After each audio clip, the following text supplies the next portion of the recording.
mile Espanol, which means I don't understand. I don't understand Spanish.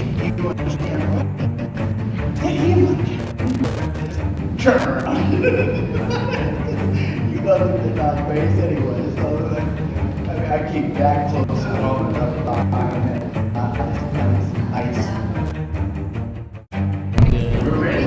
1 minute, 50 seconds. Countdown's going. Yeah, it was kind of, it was like, yeah, so I think that language is control.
Meeting, we're running about 12 minutes late, so I'm going to get it going.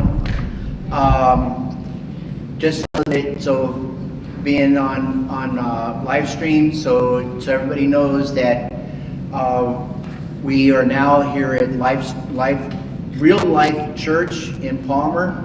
Unfortunately, we're not able to do Wasilla Senior Center anymore because of some changes that we just can't do, like pay have $1 million liability insurance. Just wasn't going to happen. So Reverend Barry has been really nice and gracious and opened up the church for us. So we'll be doing this until we can get Chugach Senior Center back online. That's looking like it's going to happen. Maybe doing February there. Not sure, but we'll figure that out. And then Palmer Senior Center, once they stop charging us $100 for a cleaning fee, we'll be able to start going back, rotating back to there. Until then, we'll just continue with this.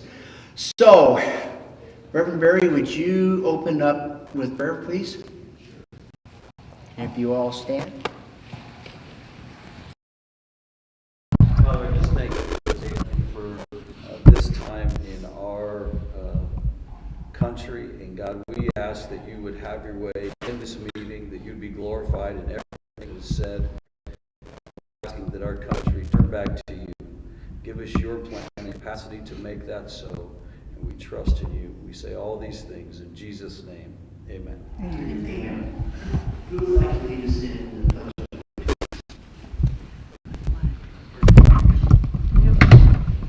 Where is the flag? It's got one on his chest. Don't salute me. No, that wouldn't work. I hope.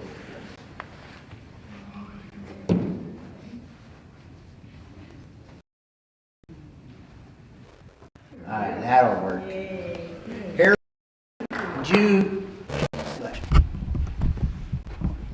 pledge allegiance to the flag of the United States of America and to the republic for which it stands, one one nation, under God, indivisible, with liberty and justice for all. Thank you. You all may proceed.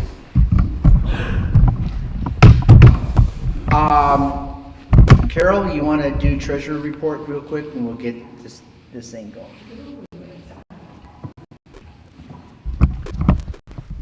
Okay, first, Happy New Year to everyone.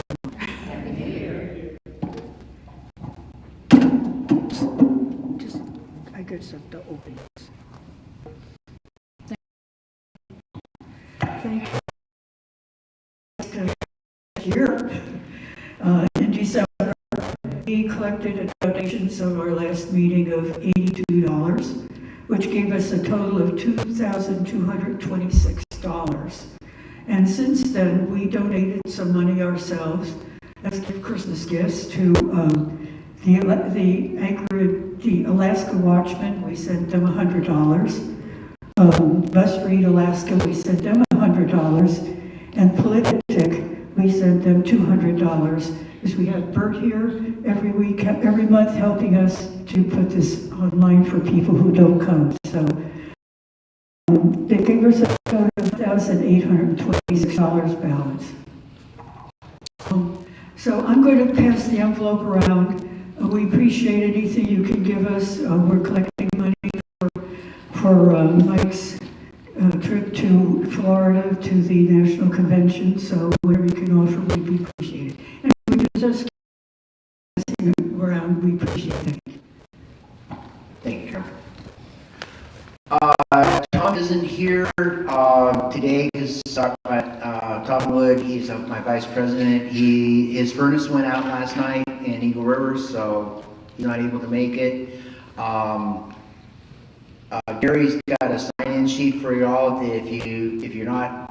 If you haven't signed in as a member of the chapter, please do so with a good legible email address, and I'll get that to Tom, so we can get you on the email list.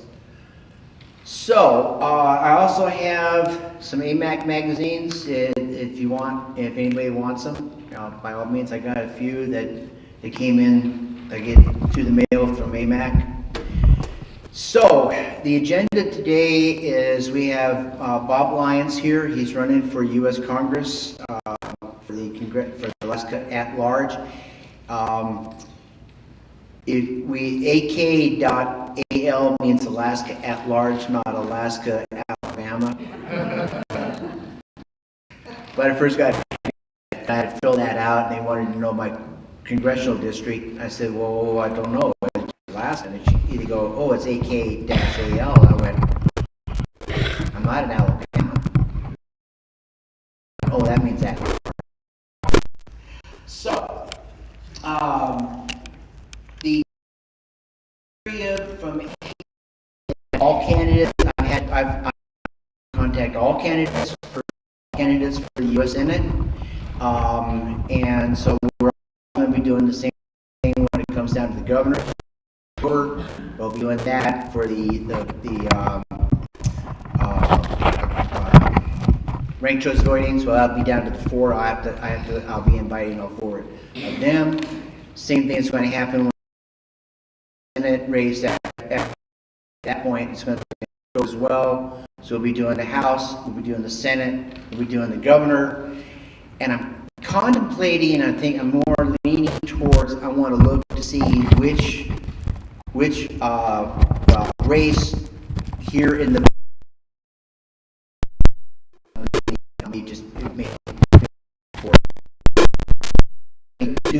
two Saturdays in October. And that would be, yes, sir. Are we still on for next weekend for Governor Dunleavy? Yes.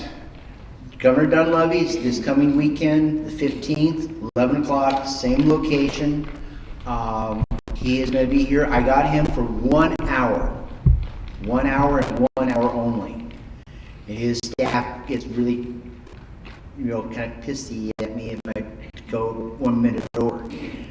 So here's the deal. And for those that are watching on live stream, by all means share and let your friends know. What's going to do? The governor's going to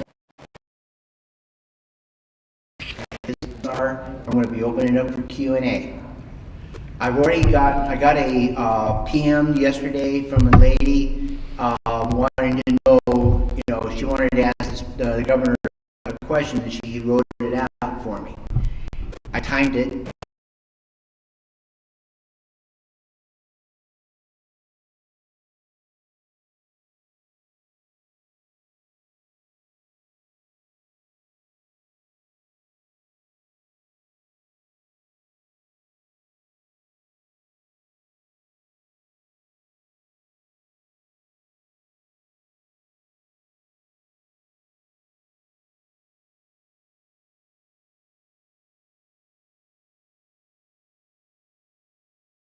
Answer. So if you can keep it short, sweet, concise, to the point. If it's just going to be a comment, this is just. If you want, keep it down to 2 minutes. It's like I do with everything else for any other candidates or anybody else, political leaders. Be respectful and treat in your it's the office of the governor. Murkowski shows up in July. It's the office of the U.S. Senator.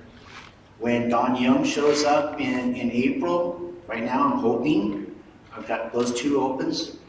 He is a sitting congressman, no matter what you feel one way or the other. Okay, so it's got to be respect. If not, there's the door. Real simple. I've had a couple liberals, in the past show up, and they've realized that I'm not playing games, and they followed the rules, and that was fine by me. I don't care one way or the other. Ask your questions, and you're going to vote for who you're going to vote for. AMAC actually is a 501c4. We cannot endorse any candidates. I cannot endorse any candidates as your Matsu president. My personal opinion, I can do whatever I want, and you can too. And what you do in the privacy of your own voting booth, go for it. If you want to endorse Bob or you want to endorse anybody else, go for it. Get out there and volunteer, because this is really important. And I've heard this, I'm 69 years old, and I've heard this said, this is the most important election ever. No, I think this is the most important election ever. Because if we don't turn this bad boy around, if we don't kick Nancy Pelosi, AOC, the squad, Chucky Boy Schumer, Denang, Dick Durbin, all those guys, if we don't give them the heave-ho, and we keep them there and maintain with Sleepy Joe Biden, this nation is going to go down the tubes that we're never going to get it back. And I don't want to see Fort Sumter. I really don't want to see a Lexington or a Concord, but that's where it's heading. I truly believe that happens. So we have to turn this thing around. We have to regain the Congress. We have to regain the Senate. And then 2024 is 2024, and I think Sleepy Joe's probably going to get 25th Amendment between now and then anyway. So that's my personal opinion. So anyway, so that's the criteria. Bob, come on up, and he's going to introduce himself, and then I'm going to open it up for Q&A. We're going to do him for 1 hour. Okay? All right.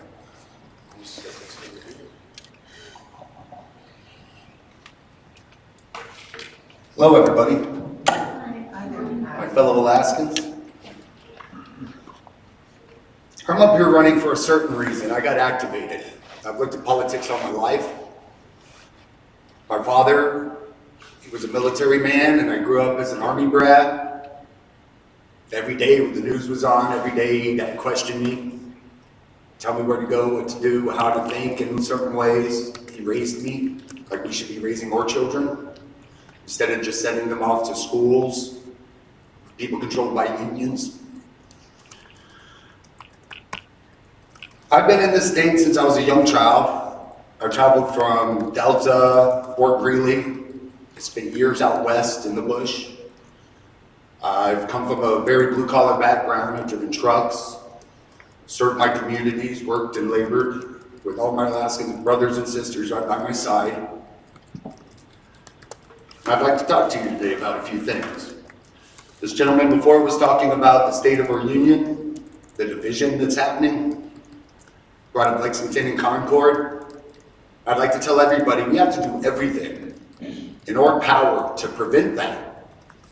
Everything. Or it will not be justified if it was to happen. This is a government of checks and balances. Right now in the Supreme Court, they're talking about the mandate. Now, if the Supreme Court does not come through and do what is justice for the individual American, then we are in the decline and the fall of our republic. And it is apparent. So I just wanted to mention that right at first because of what you said. I'd like to thank my mom and my family, the Association of Mature American Citizens. I told myself I wouldn't mess that up. The Real Life Church for letting us have this here. I'm going to talk about a few items I have real quick. Just veterans protections. My father died out of state. And I've noticed for years as he struggled with Agent Orange and fought the VA, it was not taken care of, that he was at constant risk. Constant attack, it seemed like, from the government. Every time he sent a letter in, he'd get it declined. He'd get put off, he'd have to write back. So my father went to war, was promised certain things, told he was safe in certain manners, got sick all his life, spent 20-something years in the military, then struggled for another 15 years fighting the government so he could die 20 years early. And we have a state full of veterans. We have veterans right now in RVs, isolated, freezing. Right now, sitting in stores to stay warm. Our veterans need some sorts of legal protections by law. If they leave this state and they get sick and they decline, our government needs to take care of them and bring them back home. Let them be by their families. There's no reason for where we're going. Which brings me to our state. It's permeated with bureaucracy that's been set in by the federal government. It's been put there to reduce our ability for growth. The government wants to rule all of Alaska. DC wants to run this state. It has for 50 years before we were even a state. Now, at first, that's fine. We were a frontier state. We needed money. We needed the kind of growth that DC could bring us. But we are the richest state with the most resources in the union, and there is no reason that we cannot have our own self-determination, make our own decisions as a state. And it seems constantly that our federal delegations go over to Washington, and they fall into careerism. And they make all their promises to special interest entities that have nothing to do with this state, that just want to milk our wealth, milk our futures. I sit here and look at my children and I think about their future. I look at elderly people and I think about getting old. Who's going to be there to take care of me? What kind of economy are we going to have? We get promises of bigger checks as gas prices rise through the roof. You go to the grocery store, you get a new job today, you go to a grocery store and you're making a check that looks a third bigger than you got, and you walk out of the grocery store with half the money. It's gone. None of it is making sense. Sleepy Joe Biden, he's not sleepy, he's not even awake. He's being ran by people all around him. That's the issue. I'm running against Don Young. You want to talk about David and Goliath? Don Young's got $500,000 sitting there. He's got every special interest in the nation for 50 years relationship tied up around him. I heard a man from Willow ran against him a few years ago, and he got like 20% of the Republican vote. But if we keep voting for the same names and the same dynasties and the same families that are the elites that run this state, that already have the same agendas and the same hidden backroom deals that are already made before they even run or make a promise to any of you, then we're going to get nowhere. It's not how this country was made. George Washington hated the party system because he knew it would get right here. It's amazing, some of his quotes. He talks about insurrection, riot. The party system will take you to insurrection and riot. Huh, well, thanks, George. That's a good warning. I wish people would have listened. But here we are in a party system. The other party has chosen socialism and communism. I can't hold to that.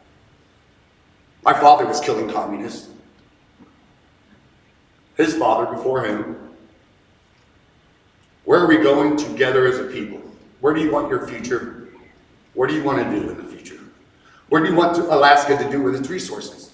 Do you want Alaskans to make that choice? I feel a little excited up here. You know, do you want to make the choice, or do you want to say, hey, this guy in DC, they got a fish corporation that wants to go out and fish all the fish up before they can even go up the rivers and feed our people, feed our citizens. We are enveloped in special interests. And until we break that as citizens of this state, we will go nowhere. You cannot be a free people ruled and reigned 3,500 miles away. The lower 48's got a lot of issues. We are detached. We're more like an Australia to the UK, if you will. And we're getting treated like it in a lot of ways. You think about going out there. Think about the people who lost their job in the last few months when they haven't even decided if this mandate's constitutional. Sending people home, their whole families. Now you talk about something, okay, they can go find a new job, right? What about that 16-year-old kid watching his mom go home? You think he's going to trust the future? We're supposed to be the proof for the children of what it is to work hard, what you can get, the benefit. But it's lost. You have corporations that aren't even trying to sell stuff. Has anybody noticed that? I just heard a story about some guy getting yelled out of a store because he moved his mask down to smell a candle. So the store decided, because a man wanted to smell a candle, to lose $10. Does not sound like capitalism. It makes me angry. It makes me fired up, because you know what? You want to send somebody in there? I'm a Wolverine. I want to go in there and talk to the squad. I got some words to say to Joe Biden. I've been down in the dirt. I've died and gotten up. There's nothing they can do to me. And I want to tell Darn Young, I love you, man. I voted for you a lot of times, dude. It was cool, but times are changing. You're 90 years old. Go fishing. Thank you. Okay. Yes, I'll take questions. Okay, we'll do questions. Are you a little more comfortable if you would like about stand over here, maybe? Yeah, Okay. move around all you want. All right, cool. Okay. I'm kind of stuck behind the desk there. No, you don't have to. Okay, so over this, I'll go over the last 2 years. That goes back again to President Trump's administration as well. What bills would you have voted differently that really stand out in your mind versus what Don Young voted for? Don Young just gave away the game to the socialists. What are you talking about in the last little bit? What did he do? He just voted for... Don Young sat there and talked to the Chamber of Commerce. He did not talk to the people. What is his job?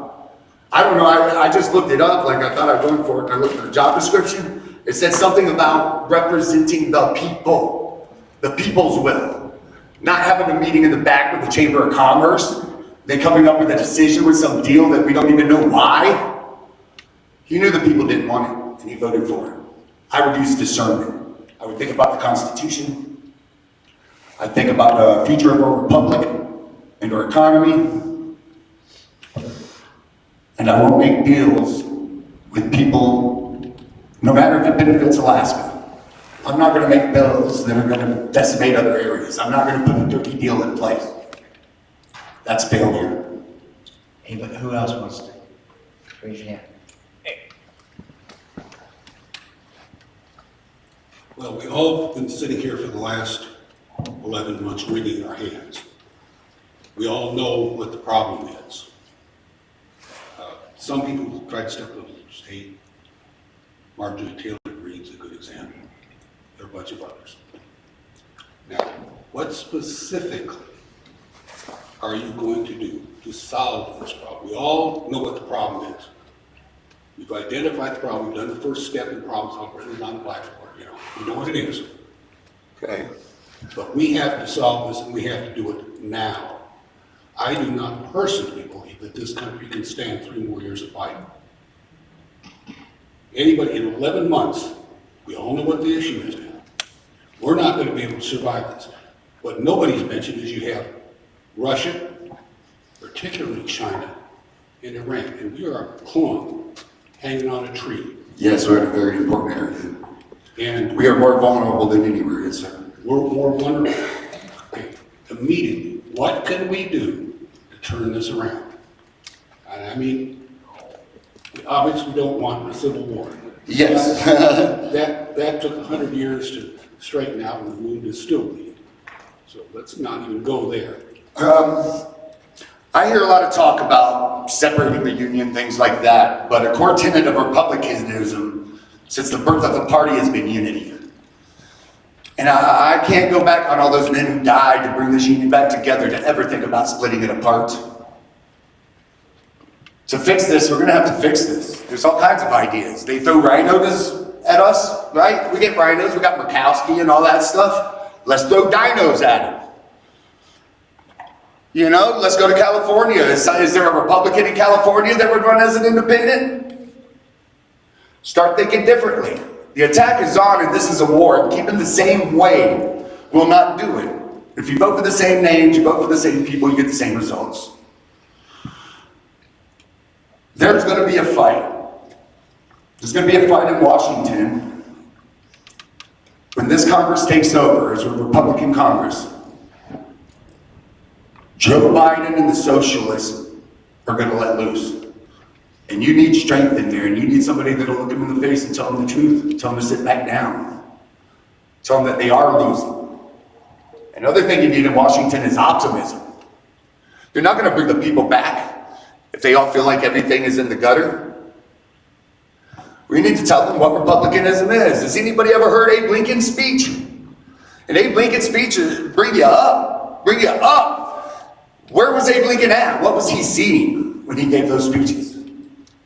But here we got guys telling us about cold, dark winters. Get ready to die.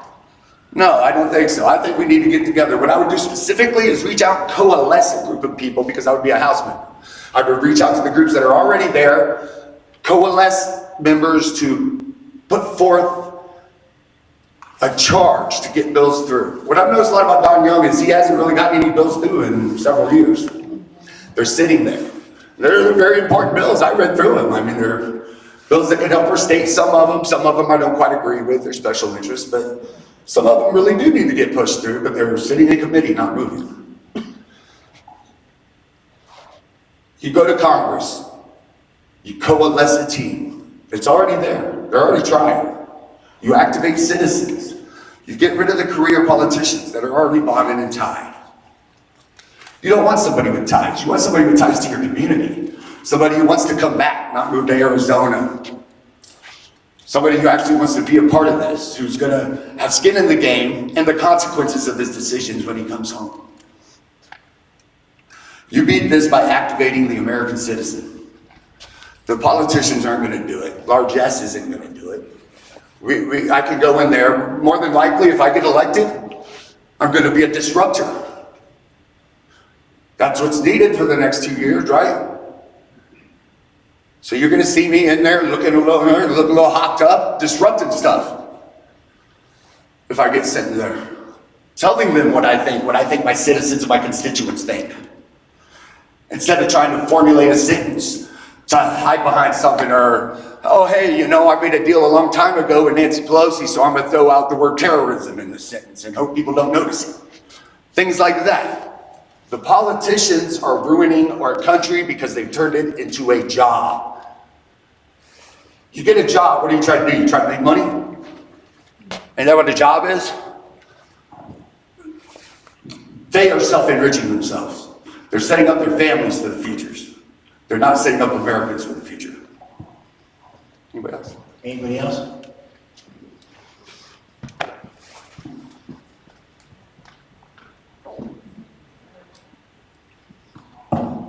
And you would push term limits? Oh, I have a self-imposed vow of a 2-term limit. Now, I wouldn't want to restrict other congressmen to 2 terms. And also, I would want to restrict other congressmen to maybe a 3 or 4-term limit, 6 or 8 years. and then also on bills, because when they submit bills, as we know that the protection of pharmaceutical industries have been protected, and that bill was also put inside of a hurricane bill in 2015.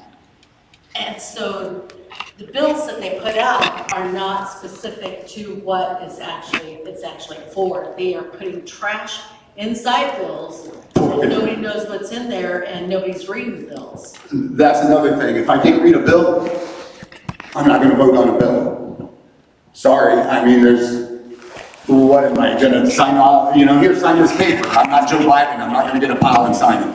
I'm not going to close that. It's a disaster.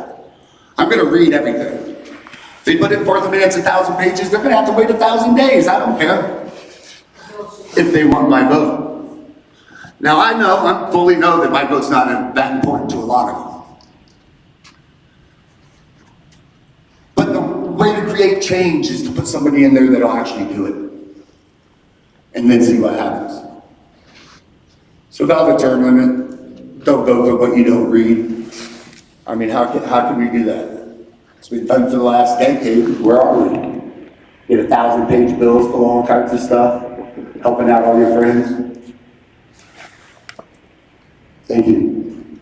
On that note, I don't know anybody's stomach's listening to Saki, the press secretary, but she made a comment the other day about Build Back, so-called better or blunder or whatever you want to call it. She made the comment that, well, we just have to get it passed first, because once we get it passed, then everybody can understand what's in it. She actually said that. That's pretty darn near quote. I heard that, yes. Compared to, who was it that said you have to pass it before you know what's in it? That Nancy Pelosi? So who else? Anybody else? We got time. Don't be bashful. We also had Kamala's Malays. And I don't see it as errors. These people are making these comments with intent. These are targeted intents in the effort to socialize our society. It's plain. Okay, I have a background in psychology, sorry to interrupt you, but they use this, I've gone full courses and then watch on TV them using the exact same tactics. So now I'm here to use those tactics to get in their head. So when the China virus, and I will not call it COVID, when the China virus hit, President Trump did a whole lot of really good things with Project For sure. getting us where we're at today. Well, where he got us till in November, where we actually had a vaccine that, by all means, all the information that he had, and I think he was probably giving some bad information, but he was doing the best that he could with people that worked for him that weren't trustworthy. He just didn't know at the time. Trump has a very smart way about it. Yeah. I followed him well before he was president. I used to love his celebrity appearance, you know? I said, that guy should do it. I always got Trump's stick, you know? I knew what he was doing, the points he's trying to make. I think the question I was looking to is, he did a lot of stimulus bills, which were in the, he added them up, it was trillions of dollars. And now, of course, we got the Biden administration now that is doing more multi-trillion-dollar, and they call them stimulus bills. So what's your viewpoint on stimulus as far as the federal government down to the states and down to the individuals? Would you vote for any stimulus, or would you? I think the time of stimulus is over. I think we need to start pinching pennies. Our economies are failing in every factor. People are not going out getting jobs. There's businesses, even here in the valley. They can't even serve their customers. They're changing their hours. If we don't do something fast, the whole idea of our economy is going to collapse upon itself. And this has been witnessed. Have you ever seen Venezuela fall? Or some of these other nations? You know, we have a lot of people talk about socialism, they talk about the fall of the republic, but in a historical reference, you need to really look at it. What happens when a republic falls? What happens afterwards? Our founding fathers knew it. You know, you need to keep your republic. A republic isn't perfect, it is on a spectrum. It's the good spot on the spectrum, but it is open to failures and corruption. And every so often it needs to be cleaned. So go ahead, what was the other part? I just want to know what your thoughts on these different stimulus bills. Are they? I think Trump may have started a mistake, to be honest. Let me specifically ask this then. Because I was a very strong supporter of President Trump. With all the things that were going on, the intent of that stimulus that he did, that he pushed forward, the intent was there the correct way. But I think the Congress turned around and did a lot of things in that didn't follow that intent. Okay. So I think Don and a lot of our people have voted with the way the leadership has said, because we had to support, we supported that. How would you work with that? And I guess even more specifically, what committees would you want to be on to be able to affect those changes at the financial level? Well, I'm not sure what committee positions would be open to me. Junior congressman, you still get into committees. You're not chair of anything, but Okay. you can get on committees. So, I can tell you my opinion on what I think about how Trump spent the money and what I think we did with the money.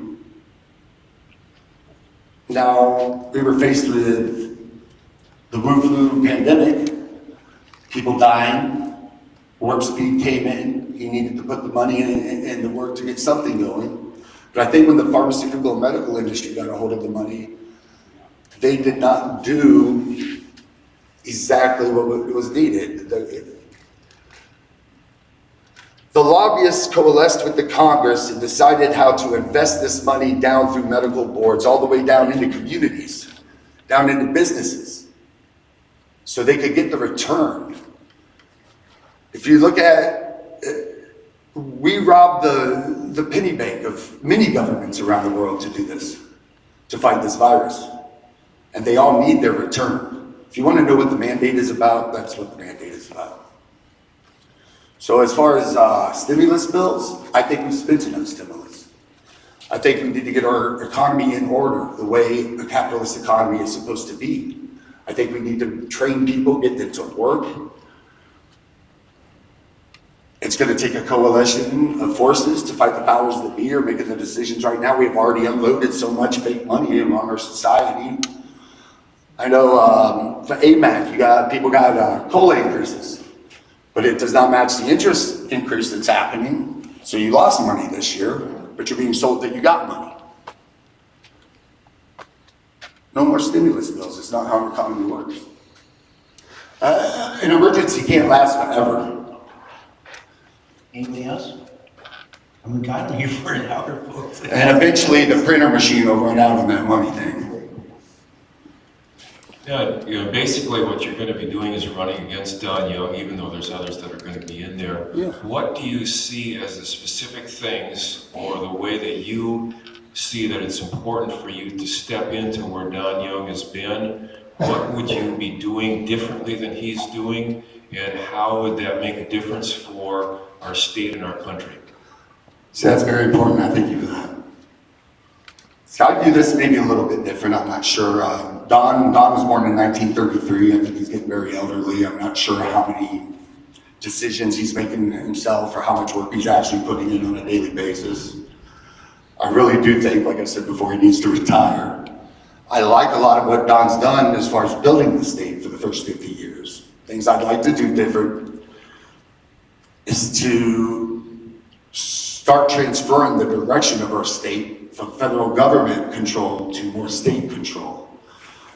So as far as what I would do different is all opportunities I could to take control from my own job from the rest of the federal delegation and hand it to any state entity, I would. Got another part on that question? I didn't. Yeah, it's basically that, what difference would you see by you being in that position instead of Don Young? Okay, let me finish that. My whole idea for doing this when I got activated was over the mandates, over how my father was treated, over where I saw the economy going, and over the big socialist push. So I am what you would call a stopgap. That's why I got a 2-term limit, 4 years. Right now in Washington, you're about to see a Republican Congress come in. Our congressman is very old, 50 years. And this Republican Congress is going to have a very big fight in front of it for the next 2 years against the socialists, against the squad, against Joe Biden, all guns, all artillery firing for sure. At the end of that 2 years, it's going to be another great election. And that election is going to take a lot of fire and a lot of energy. So right now I know that I'm not the only one that realizes Don Young is old. I'm pretty sure every special interest that he's worked with for the last 50 years knows where he's at, what his position is, and I truly believe that they have already contacted the people they want and surrounded themselves with wolves to further what they have already instilled in the state. I'm for the people being in control. I'm for grassroots control, God, family, country. I don't think we should be ran centralized government. So I think it's time, although Don did a lot, like Ted, like other politicians in this state, to get in money, to do what needed to get invested in and become a state. I think our state needs to start turning away from that and becoming an independent state, not a slave state to the federal government. So that's what I do. I put in 2 terms to be a stopgap to give Alaska time to figure out what they want to do after Don Young and after me. And then I'd probably come back and see what problems we have in the state and what I could do. Who else? I got a question for you. We just got this stimulus bill that basically mortgages our kids into debt because we don't have money. Yeah, don't have it right now. And you know, Jefferson and a few of the others told us no reduction in security is worth any loss of freedom. So here we are. We got a congressional delegation. Our state GOP has told us for years, just get us the House. We can do stuff. Get us the House and the Senate, man. We can fight this the president. Give us a trifecta. And man, it'll be the big deal. Never happened. They squandered over and over because we have the uniparty. Yeah. Okay, so we have a congressional delegation in Alaska for roughly, let's say, 250,000 adults that think about what's going on like this. And the feds own 93% of the real estate. Let's be honest. So they're not about to give it up. They give us nice little handouts like, gee, Miss Murky, gee, Mr. Dan and Don, you know, you can have a pro-union state. But what I'm going to do is give you less than 10% out of a stimulus package. And in fact, you're going to have to fight for that because the GOP way and the RNC way has become go along and get along, compromise, bipartisan, reach across the aisle. So you ask any farmer or automotive tech or whatever, you go, look, what I'm going to do is give you a deal that's half good and half bad. Or maybe 90% bad. Yeah. But you're going to eat it or go hungry. So what does our congressional delegation do every time? Well, we'd rather have something than nothing. And that's where we're at. 44 years of me living here. Yeah, okay. And how to fix that is you bring that hand back and say, you realize that we have everything. I'll tell you how we fix it. We start getting out here at the park every night at 5 o'clock singing God Bless America. Assembly. I work for that. We should do it in every state. People together and say, we own this. Just like the governors in the past. Amen. You know, if statesmen would get up in every state and start pulling these rallies so they could put on the show in front of tyranny. show the unity. That'd be great. We can show up ourselves, but I know there's men with money out there that could be putting things together. Anybody else? Go ahead, sir. Eric?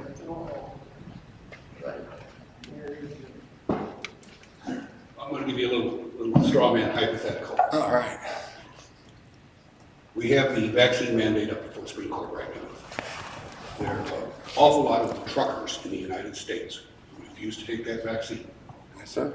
There is a strong theory that in about 2 weeks, the 15th of the month, to be very specific, we will no longer be able to drive a truck into Canada to pick up goods and vice versa. Okay, we've got about 350 million, I think, million each way to and from Canada. In parts of our country now, our food supply is messed up. Our whole logistics systems. But personally, I was to Goodyear Tires last summer for my boat trailer. I haven't gotten it. They're out floating in the Pacific. You know, I've ordered a fender for my boat trailer, easy to order. Haven't got it yet. It's hitting. It's real. Now, you are put yourself in Congress right now. See what's about to gonna happen. What are you gonna do to stop it?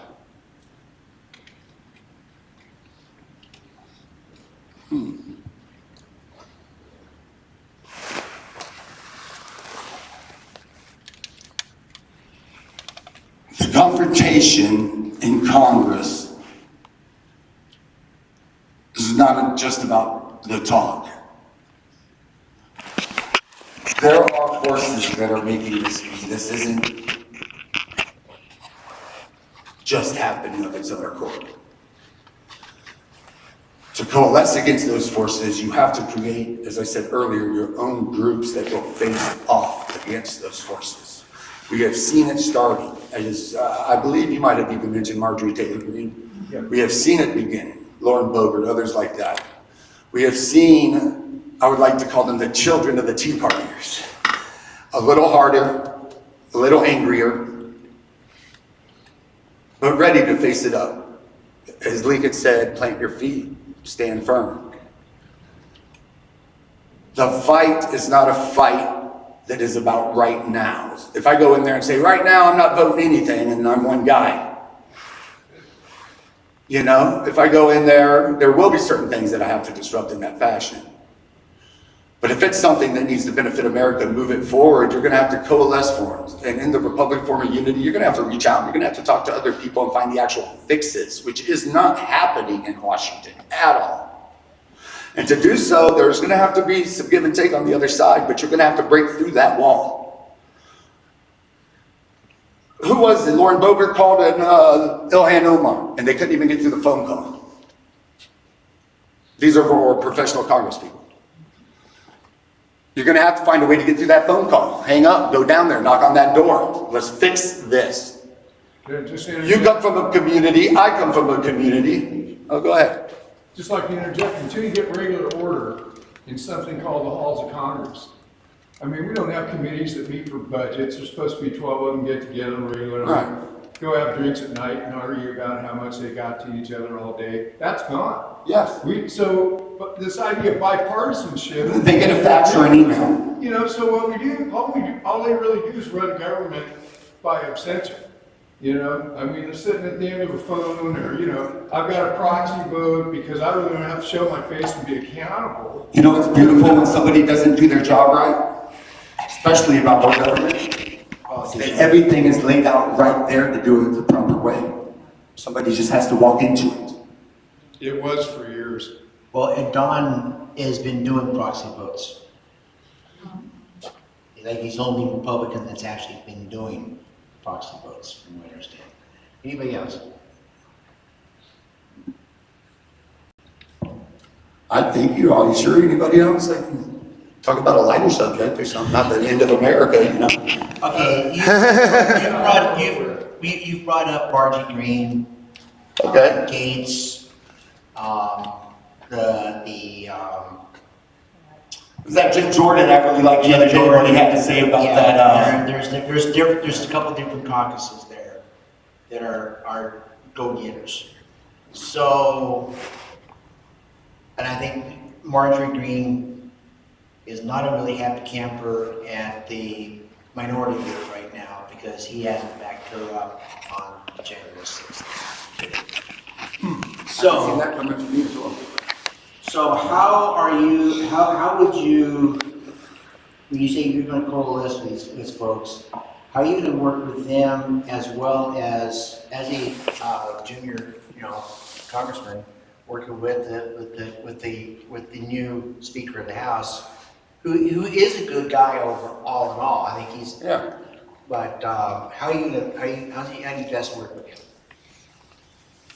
This gentleman mentioned about how they used to go out and get together. They had discussions, smoke fat cigars, all that stuff, I'm gonna go knock on doors. They ain't never gonna see nothing like me.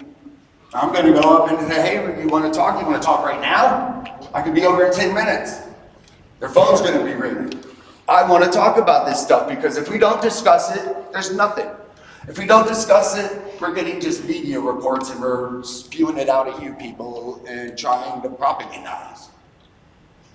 No, you go talk to people. You talk to the people you don't like. I knew a guy one time who had all these missiles and kept firing. This other guy stood up and gave him a phone call. Ended up going over there shaking his hand, crossing a border he's never crossed for a long time. It was pretty amazing. If you just get over yourself and realize that other people think different ways and you can go knock on that door and have that conversation, it's the only way to move forward. But to censor, but to take it away and not talk about it, to hold it with just one idea, to never explore others, that's why we're where we're at. This country was partially founded on us standing around a Cracker Barrel, okay? That's how we did it. We debated. We debated until we got to some commonality of consciousness. Yeah. And now what we do is the debate's over. Debate is what happens after the decisions have been made. Right. I learned from a professional years ago in environmental negotiations, unless you have a win-win negotiation, it's worthless. No one will live up to the agreement. So the problem with that is, if the opposition won't negotiate, you can't really do anything. You could be the best negotiator in the world. In fact, I learned this from Henry Kissinger. And the problem is that you may have to use tactics to enable your opposer to understand just how strongly they want to meet with you and debate, because you've informed them about what's called mutuality of satisfaction. Meaning, I'm going to drag you through hell. But when we get to the bottom of this phone, you won't know why you're so happy. You'll just know that we're both really happy and feel like we got what we wanted. And that's what it takes. That's not, it's not comfortable working through these things. And one more thing, 50 years of being in the Republican Party, growing up in Southern California, seeing the range of parties, I've become a constitutional conservative. Couldn't make it to libertarian. And so I tell anybody, I debate them on this. I can tell you my platform in 6 words: balanced budget, limited government, and free marketplace. Tell me yours. Okay, 6 words. No, and not necessarily yours. I use that with people in the community because they can't tell you what they stand for. Yeah. Constitutional protection, foundational American ethics. One more word. Love and power. Whichever one you want to equal. Same thing. So along with everything that he has said, and all the words that you can go in there and use, how are you going to fight against Soros money, union money, lobbyist money, when they're going in there with their discussion of cash? If I go to Congress, I don't plan on being transparent just about me. I'm gonna call everybody out, all their ties. I'm gonna tell everybody every chance I get where everybody gets their money, where it comes from, what that money is for, and their intent and purpose in the future of spending that money. You fight Soros by just putting it out in the open and letting people know about it. A lot of people don't even know. We have a bunch of attorney generals that got backed by big Soros money, and they happen to be in all these big cities that happen to be letting criminals out, who happen to be committing more crimes, and then they happen to, it's like you get hired AG in the city, and it's, I need an easier job, I guess. You let everybody out, right? We need to get back to work in this country and actually do our duty. Anything else? I think that's gonna be it. You want to give you a couple minutes to close out, and then. I think you guys. Some nice questions. I just want to remind everybody that a representative's job is the person over corporation. It's about representing people. We have senators, governors, things like that to represent other entities in the state. So the individual over the entity is very important. I think it has been ignored too long. And I guess I'll end just saying that I feel like I've shepherded my herd and I've fought in the wild. I've become skilled at my target. And like David facing Goliath, Goliath was led down. I'm walking on my own feet. And I know what to do. I'll do the same as David did after he slayed Goliath. I'm going to go after the rest of them. Thank you guys for having me here.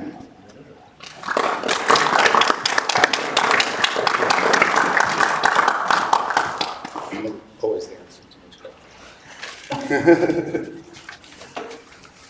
Okay, thanks for the really great questions. Sir, you're brand new to, this is the first time I've seen you. To the AMAC. Yeah. What's your name? John Leonard. John Mike Coons. This is my wife, Jill. Yeah, we're, I don't know if you know it or not, but the governor's gonna be here next Saturday. Here. Okay, cool. All right, so, a couple things I wanted to kind of go over real quick.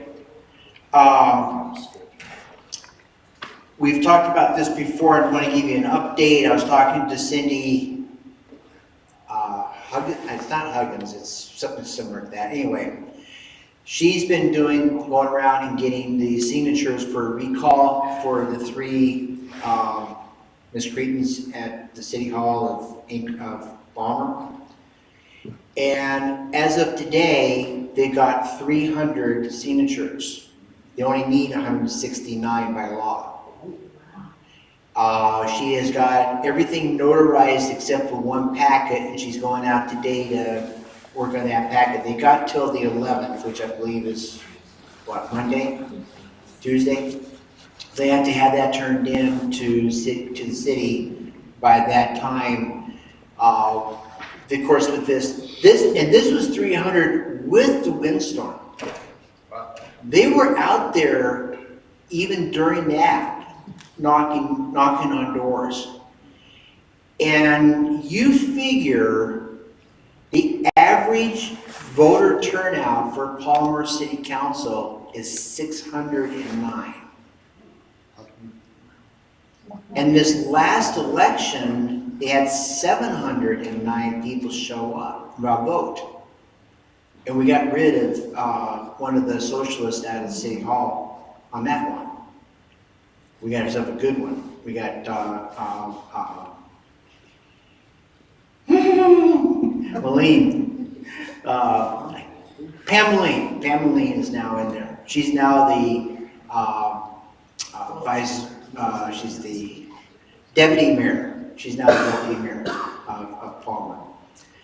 So that's happening. I'm kind of betting way Cindy's talking. When this thing's all over said and done, that they're going to probably turn in close to 400. Well, if they get to 400, that's what? 2/3 of the normal people that vote? And what I've been getting from Cindy is a lot of the people who are signing this have voted for the other 3 before. They are furious. How many know, how many here are aware of what this is all about? Because this is not just impacting Palmer. The 3 actually there was 4 at the time, all belonged to Moms for Social Justice. It's a Facebook page. It's a very hardcore socialist group nationally. It's the Matsu Moms for Social Justice, I think was their website, their Facebook page. And they supported Black Lives Matter coming in to the demonstration that they did 2 years ago. They thought that was the greatest thing in the world. What they did was Sabrina Combs wanted to push forward a mask mandate for all of Palmer, to include that if you didn't wear a mask, that the business would have to call the police on you. And the businesses were like, no, this is not going to happen. And the language was really just kind of out there. It was like, okay, who's going to do what, when, how, all sorts. It was really a mess. All four of them, through the Matsu for Moms for Social Justice, were talking about it together and supporting it. It violated the open meetings law.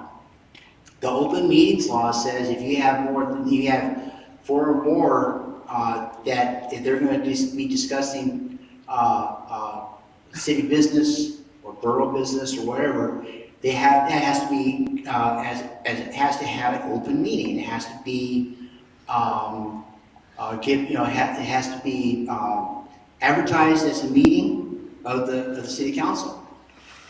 They didn't do it. So over 600 people testified against that, and we shut it down. And I think everybody, that outside of the city limits have talked as well, because there's a lot of people, myself included, I'm not a city resident, but all of us buy food, we buy gas, we do everything that we want. So we fought and we won. Well, then they wanted to get rid of the police chief because of the post that he did back when he was a police officer. That was discussed on this Facebook page. Again, in violation of the Open Meetings Act. Then they wanted to put together a 7-person police oversight council. This was really funny. They wanted 7 people overseeing 12 police officers in the city of Palmer. Again, that was talked about by all 4 of them on Moms for Social Justice in violation of the Open Meetings Act. The only reason we know this, I've talked to this person, I don't know her personally, I don't know her by face, and I will not tell you who it is. She was a member of that, and she realized that, whoa, wait a minute, this isn't my values. She was conservative. And she was getting ready to pull out, but then she started seeing what Sabrina and Jill and Brian and Julie were doing. So she stayed. And she started taking screenshots. She has over 2,000 screenshots of their working together in violation of the Open Meetings Act. So that was brought forward. The city council hired a lawyer out of Ketchikan. They really wanted to make sure it was somebody that had, no affiliation with Palmer. And his report was, yeah, they violated the Open Meetings Act. Now, his comment was that, well, the mask mandate failed, so although it did violate the Open Meeting Act, it didn't have a negative outcome, and a good outcome. Same thing with, well, because the police, the idea on the council, that never happened because, I don't know how many remember this, but there was a bunch of us showed up, we were going to fight against it. And these two people from Moms for Social Justice were going to present this idea to the city council at 7 o'clock. Well, they saw us unwashed, radical conservatives out there with our signs, and we were just having ourselves a good old time. Typical, happy warrior type stuff. And they were scared, and they even told the city council that they were pulling it out because they were afraid of us. They were afraid that we were going to hurt them. There was even some comments that I've heard that they even thought we were going to get shot. So it's your typical socialist situation when they're confronted, when they want to be bullies, and they're confronted by happy warriors, they run scared. So the comment on that one was, well, that one never went through. However, the comments that were made on the internet through Matsu Moms for Social Justice was in violation of the Open Meetings Act. So that's what started, that's what caused that's the direct causation for this recall. So if you're a Palmer citizen, city of Palmer citizen, and you haven't signed it, get with me and I'll get you with Cindy if you want to sign it. Because the more we get, and they were actually shooting for 1,000. And I've gone to every city council meeting after that, and we've called for the resignation of all three because it's happening. And all three of them stood firm. We're staying in. Okay, fine. Really good. But that's the update on that. Totally different topic.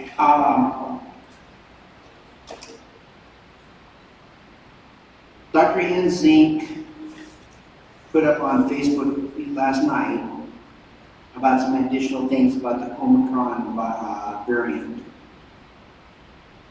And I've been trying to work with her, and sometimes she doesn't think so. She thinks sometimes I'm thinking I'm going after her. I'm not. I don't, this is not personal. But I'm fighting against a lot of the stuff that's been going on because unfortunately, with her and McLaughlin, who's the head of the Department of Public Health, it's a binary thing. Vaccine, mask. That's it. I don't know how many were here last meeting, but the VA now sent out a deal to all vets that they will not allow cloth masks in any VA healthcare center. You have to wear a surgical mask, which allows the virus to anyway, but that's beside the point. So we have to, so you can't wear a cloth mask. So this whole thing has been about vaccine and masks, not about therapeutics, not about monoclonal antibodies, not about is hydroxychloroquine, is ivermectin, or other medications effective, which they are. But because they don't get that big study from big pharma, it's like, oh my God, it doesn't work. I tell you personal experience? Go for it. Yeah, well, my whole family came down with COVID. And I kind of big, so I got the monoclonals. I had 102 fever, 103 fever, and it was gone in 30 minutes. My wife started declining, but she kept calling the hospital that she goes to. They just told her to stay home, take ibuprofen. She started to cough, kept declining. They let her stay at home until she declined, but enough where the cough was really bothering her, oxygen levels were dropping. Took her in, and they had no offer of her. She said, I don't want the vaccine. They tried to push her in there under duress to get the vaccine. She was in the hospital, how long was it? 15 days? 11 days? She was in the hospital 11 days. Praying every day, don't go to the ventilator.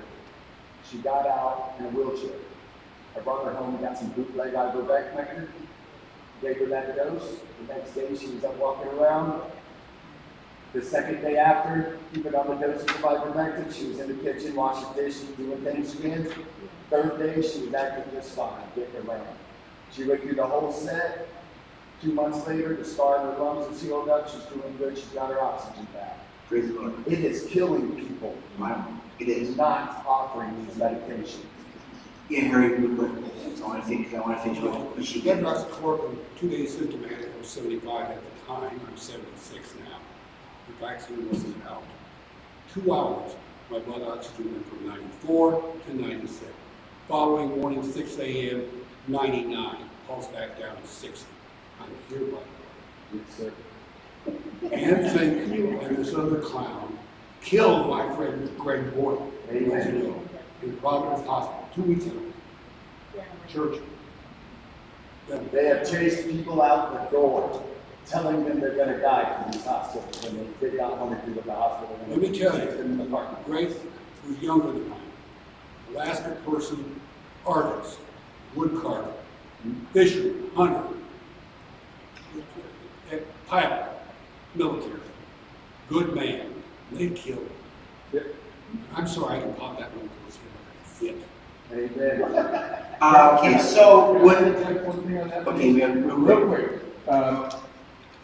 the real truth is out there, but you have to seek it because it's not out in the mainstream intelligence for people. Most people aren't intelligent enough to go find it. Look up FLCCC, which is the frontline doctors. Yes. They have a full treatment protocol and prophylaxis, and for any stage you have to at, including post-vax. Okay. The other thing to look up is Dr. Sedlinko. Okay. Dr. Z has come out with a formulation called Z-Stack, and for $50 a month, you get 2 capsules a day. It has a C, D, zinc, and quercetin, which allows the zinc to get into your cells. And it basically cures it in days. 100% of people are good. They cure it. I yeah. My mother lived with them. Candy got long. She didn't have a dad put in the letter. She's got one. They, Dr. Nass was here before. What my doctor was talking about. The having protocol for treating long life. And it's working Candy got she got that. Good. So anyway, during the course of this series of posts, because there was a bunch of us writing on there, Ann came up with this link, and it's treating COVID. It's a 2-page deal. I'm just going to kind of run through it really quick. It's treating COVID-19 at home. And by the way, I don't call it COVID. I call it the China virus. Put it right in the lap where it belongs. In general, most people have mild illness and can recover at home. Okay, so young man right there. Probably had it, never even knew it. Young lady. Yeah. So I mean, it all depends on the individual. You know, what's your comorbidities? How are you obese? Are you a diabetic? Are you whatever? Okay, so it's just not just a mild illness. If you've tested positive, or you experienced symptoms, talk to your healthcare provider. I wrote her back with a quote from a lady that I got an email from. She felt she had it. She went, and 10 days later, she got tested, came up positive, and her PA told her, sorry, there's nothing I can do for you because it's too political. That's her quote. And I put it on Facebook, and she hasn't responded back to that. So below are some of the COVID-19 treatments that healthcare providers might recommend. Basic treatment, therapeutics, treatments for hospitalized patients, other treatments, and resources. Under basic treatment, It says a positive test result enables your healthcare provider to offer more treatment options like monoclonal antibodies or antiviral medications, which we'll be talking about. But if you're unvaccinated and or at high risk, talk to your healthcare provider as soon as possible. She doesn't talk about the vaccinated that are getting sick with this. So if you're unvaccinated and or high risk, talk to your provider as soon as possible. Get plenty of rest. Get well hydrated. Take over-the-counter medications such as Tylenol to reduce symptoms. Doesn't that sound like the flu? Be sure to follow directions to keep track of all the ingredients and the doses. For Tylenol, the total dose for all products should not exceed 3,000 milligrams. Rest in the prone position, flat on your stomach, for easier breathing. Engage in light physical activities such as walking that you can comfortably tolerate. That's what I'm telling you. Just go home and do those things and you'll be just fine. Therapeutics. Therapeutics are treatments that help your body fight off viruses that cause disease. The FDA has authorized several therapeutics. Things to know about the therapeutics. Supply could be limited. She just posted out a lot of these therapeutics that she's going to be talking here are limited in Alaska, and there's only a very small number of them in the state of Alaska. Is anybody hearing what's going on in Florida and Texas? Yeah. That sleepy Joe Biden is holding the monoclonals and not allowing them going to, oh, that's right, red states? What's Alaska? They are available by prescription only. Timing is important. Therapeutics should be given quickly after the symptoms onset. And this lady was 10 days. Patients must test positive to have access. If you can get a test. If you can go over there at the old Sears and sit there in car line for 2 hours to get tested, maybe. And then you have to wait for the results. That's not that PCR rapid test. So you have to wait. So if you're only 3 days into it, you could end up another 3 or 4 days before you get your answer. Nobody even mentions about how they have a bunch of people with 103 fevers driving all around the road. So then it says, the test can be PCR and it must be verified by a healthcare provider. Then talk to your care provider or call the state helpline to learn more. Now we're getting into therapeutics. Paxlovid, made by Pfizer, is a oral antiviral drug for patients who are 12 years older and weigh over 40 kilometers or 88 pounds. It consists of blah, blah, blah, a drug that stops the coronavirus from replicating, blah, blah, blah, blah, blah, blah. Patients can take 2 tablets and 1 tablet of this other one for 5 days. The first doses should be taken within 5 days of symptom onset. Price tag, she doesn't talk about price tag. $500 per dose. So you do it for 5 days, it's $2,000. And it's supposed to be free. Free. So then they got this other one. I just heard about this one last night. Rand Paul was talking to Sean Hannity about it. It's SOTROVIMAB. It's made by GlaxoSmithKline. It's a new monoclonal antibody product for patients 12 and older or 88 pounds. They act as a substitute antibodies for people whose immune systems might not produce enough natural antibodies is administered as a single dose by infusion. Okay. They come up with the new monoclonal antibody. Then, the next one is Remdesivir. Remdesivir is an antiviral one for patients 88 above or 12 or older. It's currently FDA approved for hospitalized patients. Providers can elect to use it as an outpatient treatment. This is really funny that she brings this one up because just, about a month or so ago, maybe 2 months ago, she told me that that is a Hail Mary at the hospital. Yes, And it also has a nice little side effect called kidney shutdown. exactly. So now they're saying, well, get that early. Then they jump to another one, but they missed one. Regeneron. You know the one that President Trump took? That worked beautifully and still working beautifully? Oh, that's not on this list. Yes, sir. I was going to say, the general, that was when Trump was in office, which is pretty tiny. Right. Now, they find out we'll supply more of the damn vaccines.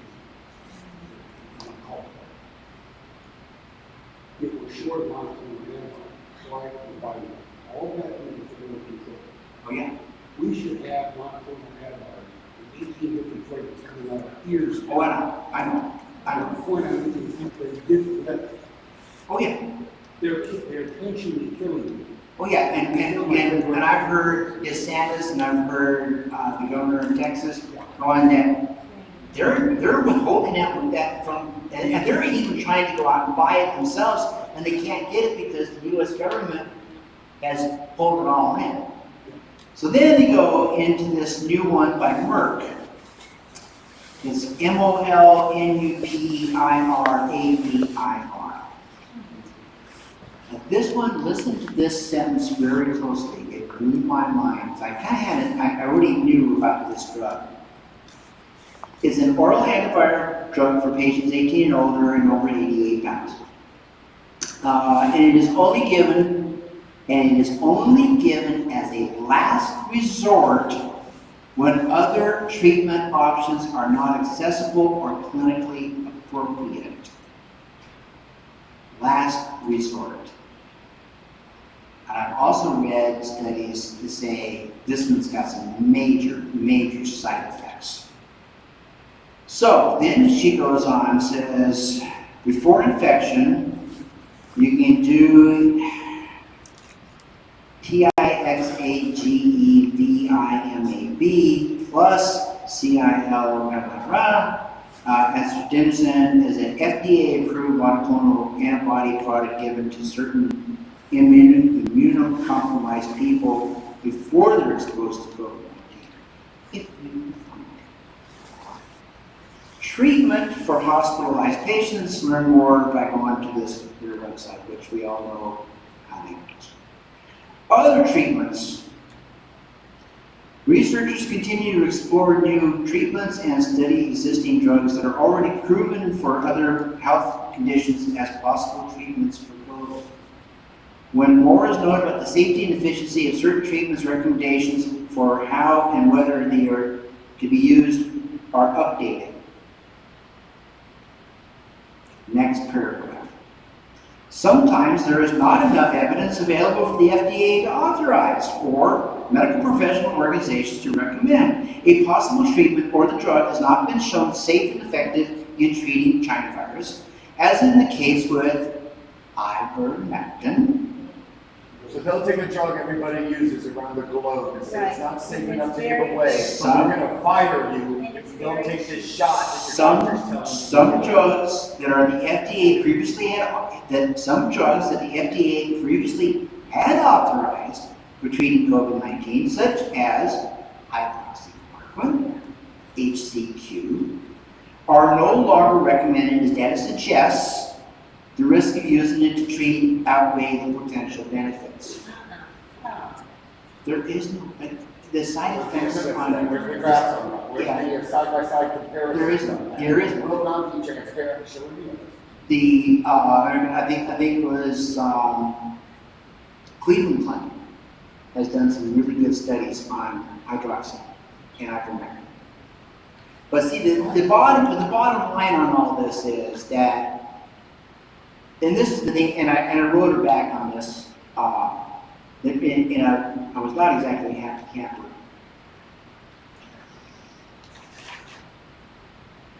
Back in, I want to say, because it was during the development of the Pfizer and Moderna that was coming up, and it was coming around the corner really rapidly from what President Trump was telling us. So this was like maybe a month, at most 2 months ahead of time. And I told her, I said, okay, we know that we got a vaccine coming up.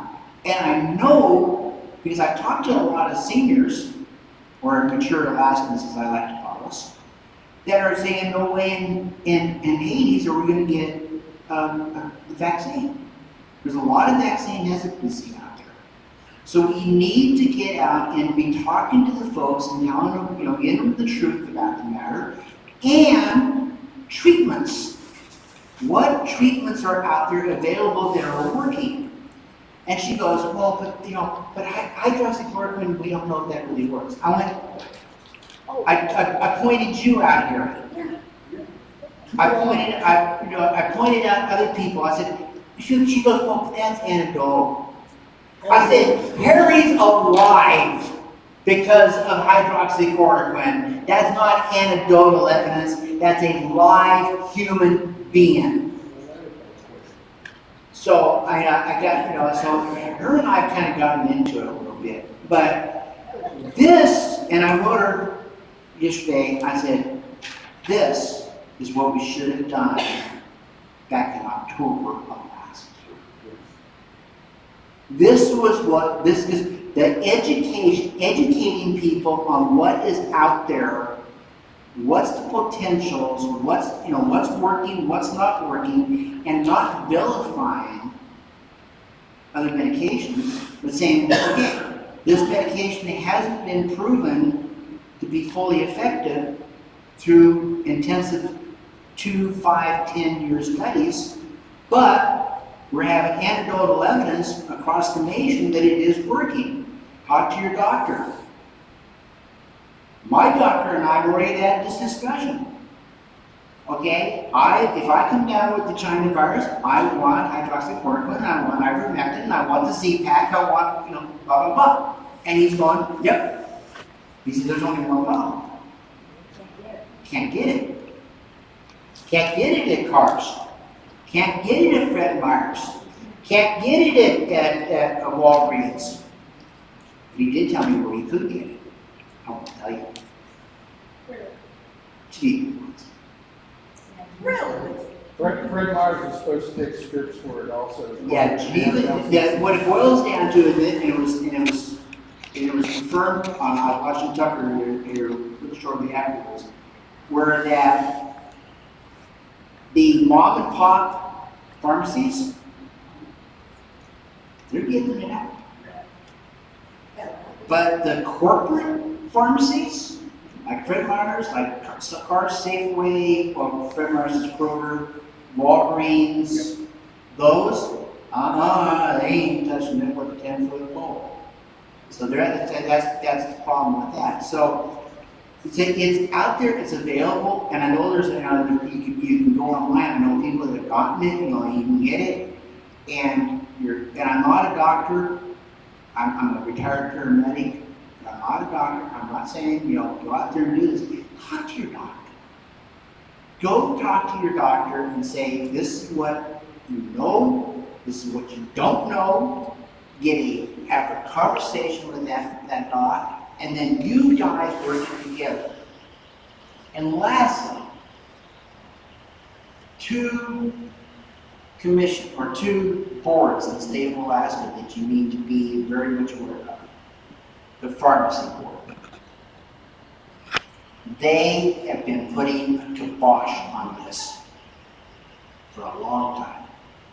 And Kevin McCabe, Chris Kirka, myself, Pamela Small, Pamela, I never can pronounce her last name.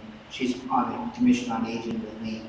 We all testified and talked to the pharmacy board, and we raised and didn't barely do much to be good, but we tried. Same thing with the medical board. The medical board, I think we're in fairly decent shape on. But you got these doctors now that are, they're all crying now. Did you all hear where they were attacking all these docs that were talking about actually doing some really good stuff? And so those same docs sent them candy or something, wasn't it? And all of a sudden it's harassment. It's terroristic activities, all that big garbage. So it's a fight, folks. It's a fight. But we gotta stay on Dr. Zane. Now, I want to ask one last question, and we're gonna get ready to shut this down. We're a little like we normally do. How many here trust the Department of Public Health, state and or federal? Have you seen the propaganda coming out on commercials? How many people trust Dr. Fauci? How many, I'm asking this for a reason. How many people here trust Dr. McLaughlin, the head of the Department of Public Health in the state of Alaska? How many people here trust Nancy? I had a conversation with the governor while this is why he's coming next week. We talked about Dr. Saint, we talked about this, we talked about the PFD, we talked about a whole bunch of different things that are really good conversation. He is very much aware, because I was talking for AMAC. He was talking for you. He is very much aware of our feelings and our views. And he's very much aware that Ann Saint needs to go. And McLaughlin needs to go. Because I flat told him, you need to find somebody that's actually an epidemiologist that actually can work in the real flipping world and do the job. And I said, I'm going to let my people speak for themselves. So, when you do, please, again, be respectful, be clear, be concise, and stay under 2 minutes. If you want to say, Governor, fire Ann Saint, he's going to know what's coming. Okay? So, other than that, how's that, Gary? You gave him the answers. No, I didn't give him all the answers, but he knows that he knows he's not necessarily walking into the lion's den, but he is walking into some very educated people. And I'll tell you one thing that I am so pleased with our AMAC chapter. And I'm so pleased with Robert's AMAC chapter in Anchorage. I have never heard a dumb question out of anybody.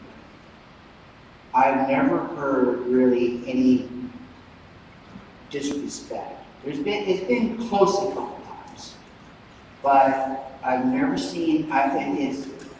We're adults, and I'm proud of you guys. I really am. You just don't know how proud I am to have you as our chapter, and that you have me as your chapter president to help get this thing going, because it's from you. It's from you. It's not from me. It's from you. So be ready for the governor next week. It's going to be like I said, it's going to be 1 hour. That's it, that's all I got. Now, as far as what's going to happen after that, we've already had Randy Purim, we've had Nick Page, we now have Bob. Next month, this is tentative right now, because Kelly Shabaka is going to Mar-a-Lago.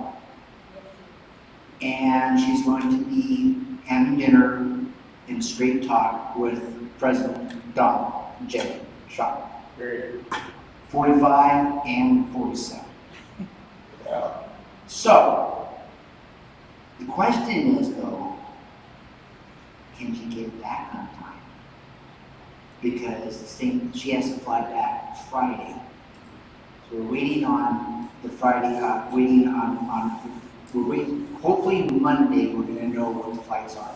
If she can get back in a decent time on Friday, she's gonna be here. If not, I'm gonna do one or two things, and I've offered this to her chief of staff, her campaign manager, that we could do it the weekend after that. So we may end up, to kind of be prepared, I may have to cancel that meeting and move it to the next Saturday. There's that option. The other option is, I've got it blocked off for Lisa Murkowski for July. I have not heard from Lisa Murkowski as far as if she's going to be here or not. I don't know.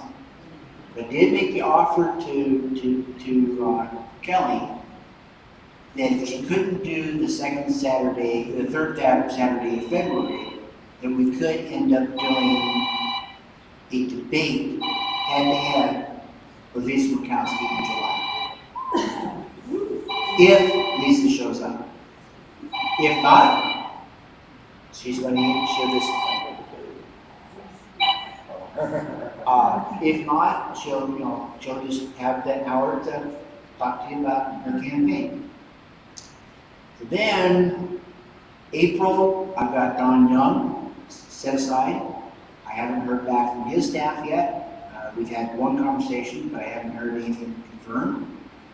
Then in May, I've got 3 senatorial candidates.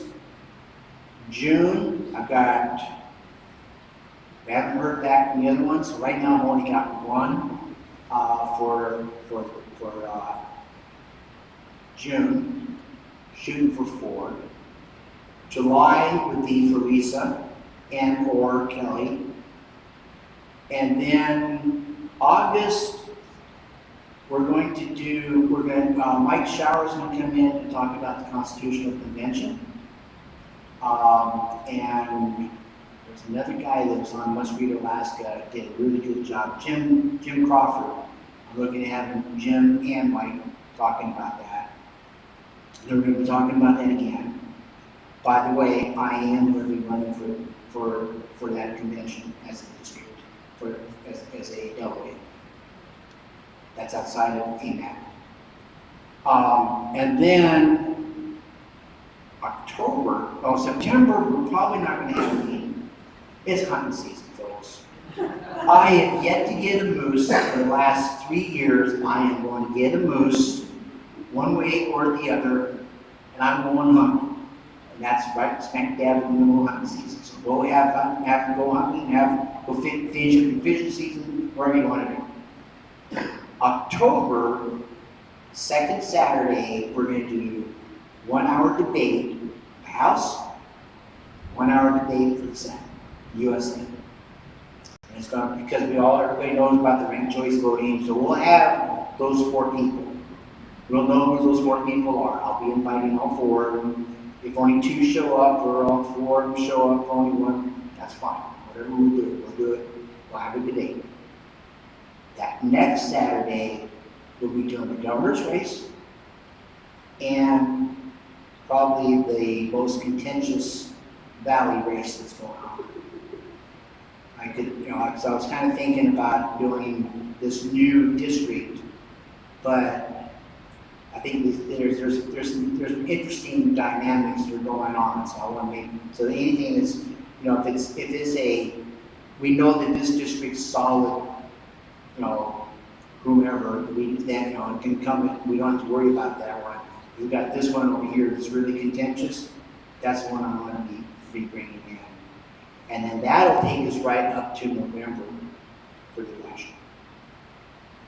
And then hopefully that meeting will be right after the election, we'll know, or hopefully know, because ranked choice voting could be taking this down the pipe for the next 3-4 weeks before we know what the answer is on that. So we either going to be crying in our beer or happy. What are the two? Yes, over 50%. So on that raise, I don't intend on personally quitting because I don't vote for the lesser of evils.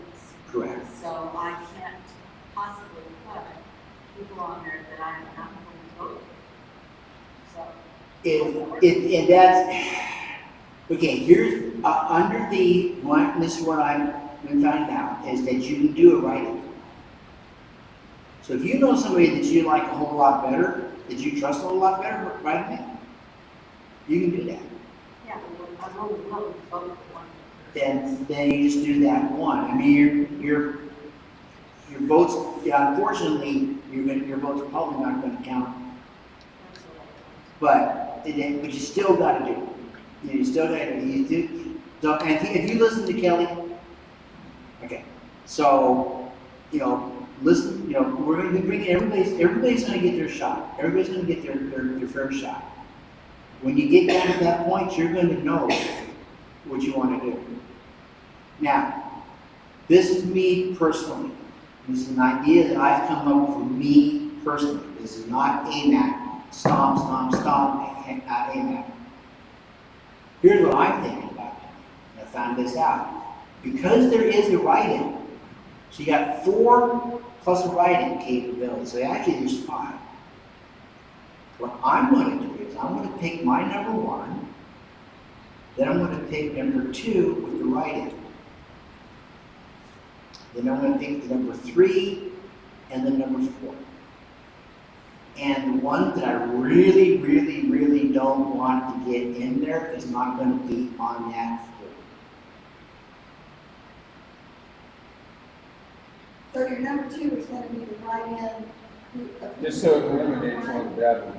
You're going to take number 1 and write it in on number 2? No. So, okay, so let's say, let's just state hypothetically, again, we're a 501c4, I cannot endorse any candidates. Hypothetically, I vote Kelly Shabaka number 1, a write-in number 2, a AIP number 3, and whoever the other third person is on that ballot, because we pretty well know that Lisa Murkowski is going to be on the top 4. Fill in that 4th one. Lisa's not on that ballot. So if we were to do that, a lot of us, majority of us, it knocks Lisa out of the race. That's the point here. And so, and I can't, again, as of course, I won't see more, we can't endorse any candidates, but that's the hypothetical that we can't, that is usable. Something to be thinking about. You're going to be hearing more and more about this ranked choice voting, and it's going to be tough because if you don't trust any of them, what are you going to do? Have you seen the thing they're saying about to voters,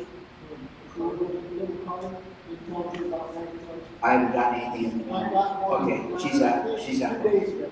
Okay, yeah, you got, and she's the lady back there has one. One quick question. Go ahead. I know from reading that David Eastman went to the Arizona audit Mhm. and that came back to Alaska. Can you give us just a snapshot of what happened when he brought that info back and said we should have the Division of Elections audit? Division of Elections said no. Thank you. And the Lieutenant Governor said no. And speaking of Lieutenant Governor, how many here are aware that Lieutenant Governor is not going for re-election? Okay. Yeah, There was a press meeting with the governor and lieutenant governor on the elections. It was a really good press release. If you pull up Governor Dunleavy on Facebook or Lieutenant Governor Meyer, there's the video that's on there. Watch it. It was really, really worthwhile seeing. At the very end, Kevin said, "Hardest thing I have to do, but I want to make sure that our elections are above board and not biased by any means. I am not running for re-election." I wrote him back and said, "That took guts." And what he said and how he said it was gutsy. I will give him that. Don't agree with him on how he handled the elections, but yes, sir. Question, from what I have read and heard, as I understand, former president is backing Kelly. Yes. Yes. And former president is backing Dunleavy to run for Congress. Yes. No, for governor. Really? Yes. No, it said. No, governor. Dunleavy's governor. What? Yeah. With the exception that if he endorses Lisa Murkowski, it's null and void. And Governor Dunleavy has come out and said he's not endorsing anybody.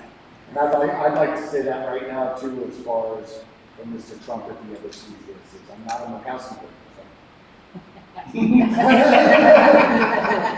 So You know what I'm that's- saying, bud?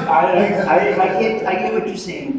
So anyway, that is, so I'm having to walk this very tight line with AMAC, so I understand that. But I know, I'll tell you what my personal opinions are, and I have to pull back a little bit too sometimes. So that's what's happening. Please be here next Saturday. Please be here early, because I think this place is going to pack up. We've got 3 media personalities who are going to be here. Bert, Joel from Watchman, and Suzanne Downing is sending one of her folks as well, and all 3 of them are going to be streaming live. We should be able to get even a bigger audience for that, huh? At 11 a.m. So what the agenda will be, we do the prayer, we do the flag, I will give my admonishment as far as how things are going to run, and turning it over to the governor, and I'll have him for that 1 hour. And then from there on, what he'll do is he'll do like Bob and all the others have been doing, introduction, and then opening up for Q&A. So I'm hoping this will go well. And also the other thing too is, this is not, my understanding is, this is not a campaign meeting, this is as the governor. Okay, so it has nothing to do with the campaign. This is all his staff is going to be here for. So we can ask real questions about governance? Yes. Very good. So he's, and so anyway, that's it. Be safe out there. The winds are supposed to be in the 50s out here. Hopefully all the trees that are down now. We don't have any more coming down. We don't have more power outages. Yes, sir. Real quick, I mentioned 15 days of Canadian, and Oh, yeah. there are a lot of people in the unaffected 2,000 hectares. We could be into the supply shortage for Canada. It may or may not. I'm not predicting, but my crystal ball says stock up. Have an adequate supply of food and sustenance in your house. Okay, Harry, I need a question on that, I need clarification, because I'm going down to Tennessee, and I'm supposed to be driving back up the Alcan sometime after the 15th. Is the Canucks shutting down the border, or is this all truckers? Truckers. These are all truckers. This That's is all what truckers. I've heard. again, this is my best effort. Mike, Yeah. this is some time ago, actually over a year ago. The grandson came up from the States with his car. His mom flew down, they got in the car, they crossed the border, they had 4 days to get through Canada. That's what I'm They hearing. weren't allowed to stop anywhere. That's what I'm hearing. Well, and then going on, I'm hoping that the Canucks are not gonna do that to me into January, first part of February, going through British Columbia and Yukon. Some people, they're making old money.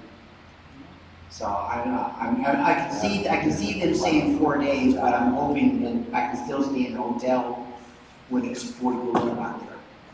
Instead of trying to sleep in the back, instead of sleeping in my trailer, which is not designed for this, but it's a haul trailer. So, anyway, any parting comments, questions? I thought I'd say something about the dates, just real quick. Okay, go ahead. Just that where business began and never got any real information. They have not been transparent. They have brought on the hesitancy in all parts of it. They talk about science, but where's the sociology?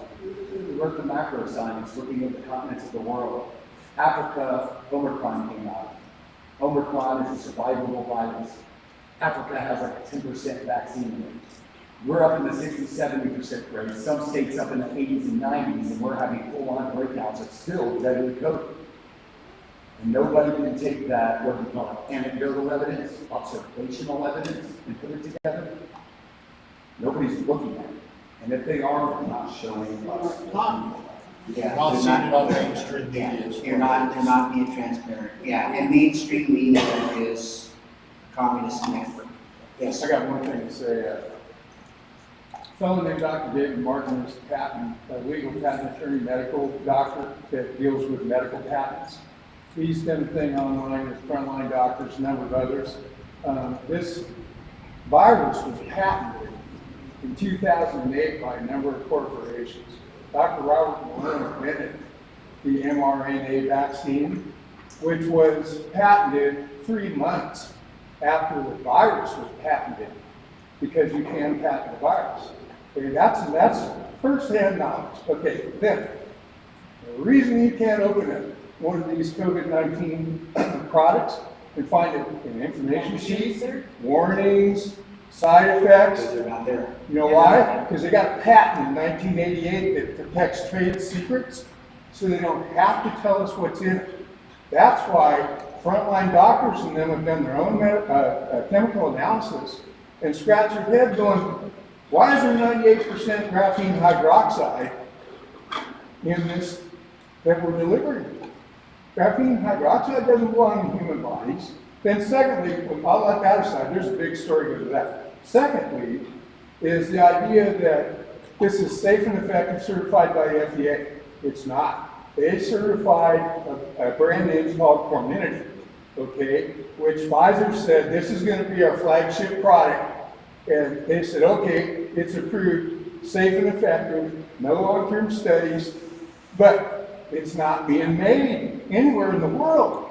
The reason is they have a backlog of BioNTech that they're using on people, which is not safe and effective certified. It's emergency use authorization. And the law says if you have an approved treatment, you don't need emergency use authorization. So they are selling used cars here, and people are buying them like they're Cadillacs, man. And they did that to get the military to take the job. Anyway, folks, I'm gonna call it a night. It's 1:04 now. Every Trump, that triple vaccinated Swiss Olympic athlete diagnosed with myocarditis, that's his movie. Right up. American died. Yeah, there's my That's son's amazing. letter there.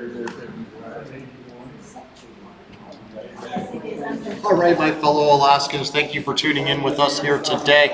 I'm sure I'm on a split screen still, and get those messages quit popping up there. Thank you all for tuning in today. It's greatly appreciated. Do not forget to like and share, and as always, go to Politadick.com and click that support button. All proceeds go right back into making sure that we can give quality, high quality broadcast to all of you, but unfortunately what that's going to take is, it does take money. As you can see, we have improved our video quality. We are now streaming on 4 channels. We are found on Twitter, Facebook, on Politadick Unfiltered and Politadick, and also on YouTube. All of them are Politadick. And you can find us everywhere now, streaming this current one live. Next week we'll be here again doing the Governor of Alaska, Governor Mike Dunleavy, and this, I guess, is a campaign fun type thing for him. And other than that, again, don't forget to like and share. Go to the website, politadick.com. Show your support. I'm looking to get, at this point, we're looking at getting microphones so that we can improve our sound quality, so that on top of the video, we have good quality sound. Thank you all for tuning in, and you have yourself a great evening.